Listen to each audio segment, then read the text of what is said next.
मंडळी, जेलमध्ये बसून जॅकलिनला प्रेमपत्र पाठवणारा प्रेमवीर सुकेश तुम्हाला माहिती आहे. तो जरी जेलमध्ये असला तरी त्यानं त्याच्या गर्लफ्रेंडला पाठवलेली प्रेमपत्र, कोट्यावधी रुपयांची गिफ्ट्स याची चर्चा होते. काही दिवसांपूर्वी छत्रपती संभाजीनगरच्या 21 वर्षीय हर्ष कुमारनं सुद्धा क्रीडा संकुलात फेक सहीचा स्कॅम करून 21 कोटी गायब केले आणि त्याच्या गर्लफ्रेंडला 1 कोटीची BMW गिफ्ट केली. 4 कोटींचा लक्झरियस फ्लॅट विकत घेतला. म्हणजे एकूणच काय तर आपल्या गर्लफ्रेंडला इम्प्रेस करायला लोक कुठल्या थराला जातील याचा काही नेम नाही. आता हेच बघा, सोलापूरच्या एका पट्ट्यानं चोऱ्यामाऱ्या करून त्याच्या गर्लफ्रेंडला चक्क 3 कोटींचं घर गिफ्ट केलंय. बरं, त्याची गर्लफ्रेंड बी कुणी साधी सुधी मुलगी नाही तर एक हिरोईन आहे. गाड्यानं घास बी मोठा घेतला आणि डेअरिंग बी मोठं केलं. पण यो डेअरिंग बाज मजनू छाप चोर नेमका हाय कोण, काय त्याची स्टोरी, तेच आपण आजच्या व्हिडिओच्या माध्यमातून जाणून घेऊया. नमस्कार, मी प्रथमेश आणि तुम्हाला तर माहिती आपला विषयच भारी. तर म्हणजे यो गडे सोलापूरचा आणि ह्या प्रेमवीराचं नाव आहे पंचाक्षरी संगया स्वामी. स्वामीचे वडील रेल्वे विभागात काम करायचे. त्यावेळी स्वामी बॉक्सिंग मध्ये खूप चांगली कामगिरी करत होता. शिवाय त्यानं राष्ट्रीय स्पर्धेमध्येही चांगलंच नाव काढलं होतं. शिवाय तो कराटेमध्ये पण ब्लॅक बेल्ट आहे. पण हे सगळी इज्जतीची कामं त्यानं त्याचे वडील हयात असेपर्यंतच केली. त्याच्या वडिलांचा मृत्यू झाल्यानंतर त्याच्या आईला वडिलांच्या जागी नोकरी देण्यात आली आणि कामावर रुजू झाल्यानंतर तिचं स्वामीकडे दुर्लक्ष झालं. स्वामीला मोकळीक मिळाली आणि त्याच दरम्यान 2009 साली त्यानं बॉक्सिंग सोडली. स्वामीला बेकार दारूचं व्यसन लागलं आणि त्यामुळेच त्याची पावलं गुन्हेगारी जगताकडे वळाली. पण त्याआधी तो छोट्या मोठ्या चोऱ्या करतच होता. वयाच्या 15व्या वर्षी त्यानं पहिली चोरी केली होती. 2003 साली स्वामीने पहिल्यांदा लॅपटॉप चोरला होता आणि त्यानंतर त्याच्या बोटांना जी काही ढापाढापीची सवय लागली ती गेलीच नाही. महागड्या वस्तू बघितल्या की त्याची बोटं हुळहुळ करायची. बघता बघता तो एक अट्टल चोर बनला. सोलापुरात काही चोऱ्या करून त्यानं थेट हैदराबाद गाठलं. तिथेही 20-25 चोऱ्या केल्या. तिथून त्यानं मुंबई गाठली. चेंबूर परिसरात त्यानं 30-40 घरफोड्या, काही छोट्या मोठ्या चोऱ्या केल्या. पुढे पोलिसांच्या रेकॉर्डवरही त्याच्या नावे चोरीचे गुन्हे आहेत. बरं, हा इतका हायफाय चोर की एवढी सगळी शहरं त्यानं विमानानं पालती घातली. तो छटछूट चिंदी स्वरासारखं ट्रेन किंवा बसनं याचा करत बसला नाही. गाड्याचं विजन मोठं ना, जाऊ द्या काय करायचं आपल्याला. बरं, गडी राहायचा बी टाप मंदी, म्हणजे व्यवस्थित इस्त्री विस्त्री केलेले कपडे, कधी जंकी पंकी टी शर्ट्स, म्हणजे कसं आपलं प्रोफेशन कोणाच्या डोळ्यावर नाही आलं पाहिजे हे त्याचं मेन टार्गेट. दरम्यान पुढे जाऊन त्यानं स्वतःची टोळी सुद्धा बनवली. त्याने आतापर्यंत महाराष्ट्र, आंध्र, तेलंगणा, गुजरात आणि कर्नाटक या राज्यात मिळून सुमारे 200 घरफोड्या केल्या आणि त्यातून तो कोट्याधीश पण झाला. त्याला आलिशान आणि लक्झरियस आयुष्य जगायला आवडू लागलं. आवड म्हणण्यापेक्षा त्याला त्या गोष्टींचं व्यसनच लागलं होतं. 2013 साली त्याला 2 वकिलांची घरफोडी केली म्हणून अटक देखील करण्यात आलं होतं. त्याची टोळी दिवसा बंद घरं शोधून घरफोडी करायची. सहसा तो घरफोडी करताना मागे आणि पुढे दार असलेली घरं निवडायचा आणि दरोडा टाकल्यानंतर संशय येऊ नये म्हणून स्वामी रस्त्यावरच कपडे बदलायचा. शिवाय त्याच्या त्या टोळीला एका हवालदाराचीही साथ होती असं ऐकिवात आहे, पण त्याची पुष्टी झालेली नाही. 2011 साली मुरारजी पेठेतील श्रद्धा टेरेस इथं राहणारे ॲडव्होकेट रवींद्र वसंतराव पाटील यांच्या घरात चोरी झाली. तेव्हा त्यात रोख रक्कम व 60 तोळे सोन्याचे दागिने असा मिळून 12 लाखांचा ऐवज लांबवण्यात आला होता. आणि त्याच्या आधी एसटी बस स्थानकाजवळ धरम सी लाईन मध्ये राहणारे ॲडव्होकेट विनोद सूर्यवंशी यांची घरफोडी होऊन त्यात चोरट्यांनी 13 तोळे सोन्याचे दागिने लंपास केले होते. या गुन्ह्याचा तपास करून पोलिसांनी दोघांना संशयित म्हणून अटक केली होती.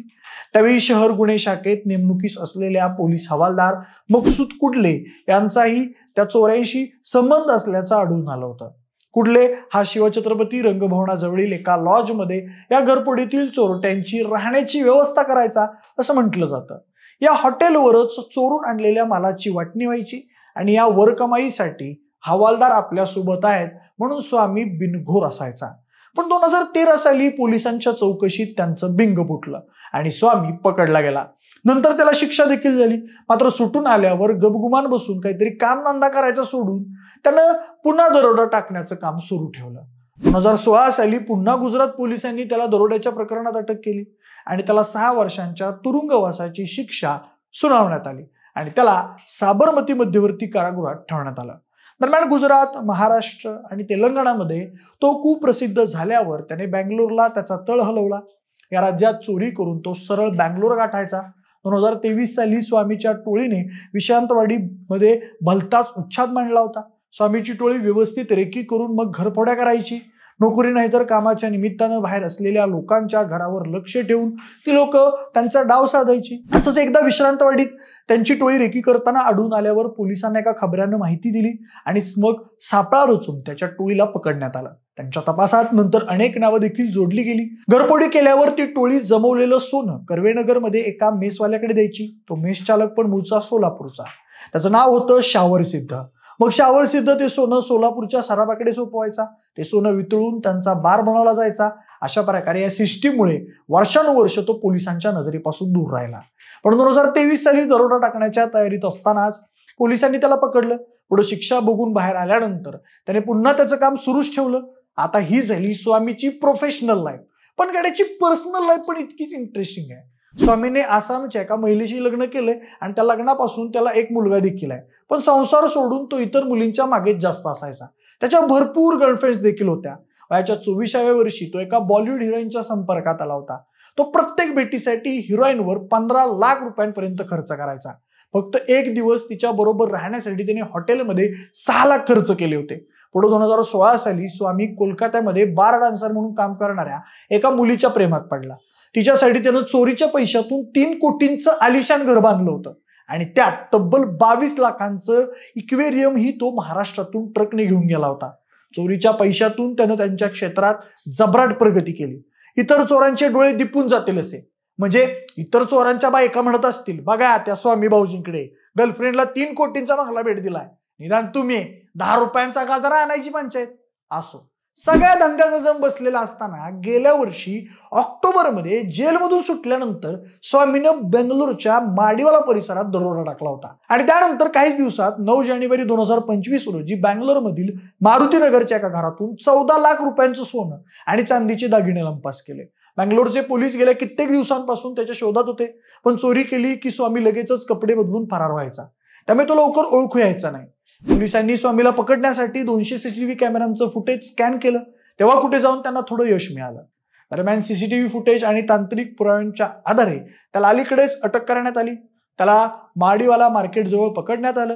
त्याने चोरीला गेलेले सर्व सोन्याचे दागिने वितळून सोन्याची बिस्किटं बनवली होती. पोलिसांनी सोनं त्याच्याकडून वितळवण्यासाठी वापरण्यात येणारी फायर गन जप्त केली.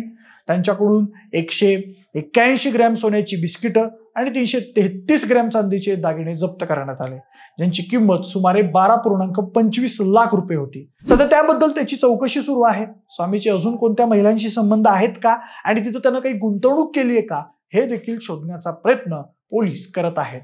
तो कोणाकोणाच्या संपर्कात होता हेही पोलीस जाणून घेणार आहेत. आता या आरोपात स्वामीला काय शिक्षा मिळणार हे कोर्टात ठरेल. पण या आधीची क्रोनॉलॉजी बघता स्वामीला पुन्हा एकदा सुटून आल्यावर लोकांनी घाम गाळून कमावलेले पैसे चोरण्यासाठी स्वतःचा घाम गाळणार हे फिक्स आहे. आता तुम्हाला या स्वामीची ही गोष्ट कशी वाटली ते आम्हाला कमेंट करून नक्की सांगा. जर हा व्हिडिओ आवडला असेल तर लाईक आणि शेअर करा. सोबतच आपल्या विशेष भारी या युट्यूब चॅनलला देखील सबस्क्राईब करायला अजिबात विसरू नका. धन्यवाद.